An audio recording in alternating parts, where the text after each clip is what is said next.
on marching upon that road, which, as I said, if we walk long enough, must necessarily lead us to unity. మనస్సును పెంపొందించుకోవడం మానవ ఉనికి యొక్క అంతిమ లక్ష్యం. నేను సమాజం యొక్క పురోగతి, మహిళ పురోగతి బట్టి కొలుస్తాను.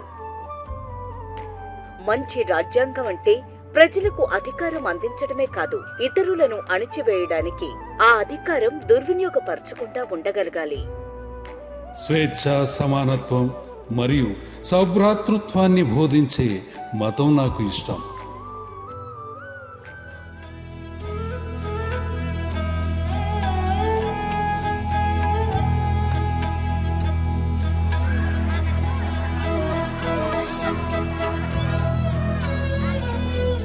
నీ కోసం జీవిస్తే నీలోనే జీవిస్తావు, జనం కోసం జీవిస్తే జన హృదయంలో నిలిచిపోతావు.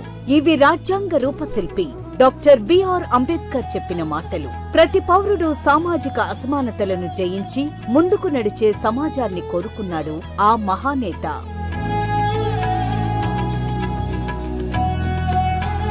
ప్రతి పేద కుటుంబం, ప్రతి పేద కులం నిన్నటి కంటే నేడు, నేటి కంటే రేపు, రేపటి కంటే భవిష్యత్తులో బాగుండాలనే సంకల్పంతో నవరత్నాల్లో నుంచి మంచి కార్యక్రమాలు, గొప్ప కార్యక్రమాలకు శ్రీకారం చుట్టాం. భారతదేశ చరిత్రలోనే ఈ భారతదేశంలో ఉన్న 28 రాష్ట్రాల్లో అక్క చెల్లెమ్మల సాధికారత పట్ల ఇంతటి చిత్తశుద్ధి చూపించిన ప్రభుత్వం దేశంలోనే ఎక్కడా కూడా లేదు. ఒక్క మీ బిడ్డ ప్రభుత్వం అని చెప్పడానికి గర్వంగా చెప్తా ఉన్నాను ఈ సందర్భంగా. ఇది గ్రామాన్ని, గ్రామ పరిపాలనా వ్యవస్థను ప్రజలకు చేరువుగా, అనుకూలంగా, పారదర్శకంగా, కరప్షన్ లేకుండా, వివక్ష లేకుండా ఎలా చేయగలమో, ఎలా మార్చామో చూపించింది. పేదలందరికీ దేశంలో కూడా ఎక్కడా లేని విధంగా తొలిసారిగా రిజర్వేషన్లు కూడా వర్తించిన పరిస్థితులు ఎప్పుడైనా వచ్చాయి అనంటే ఆ దివంగత నేత ప్రియతమ నాయకుడు రాజశేఖర రెడ్డి గారు నాన్నగారి వల్ల జరిగింది అని చెప్పి చెప్పుకునేదానికి కూడా ఒక కొడుకుగా గర్వపడతా ఉన్నాను అని చెప్పి కూడా ఈ సందర్భంగా తెలియజేస్తా ఉన్నాను.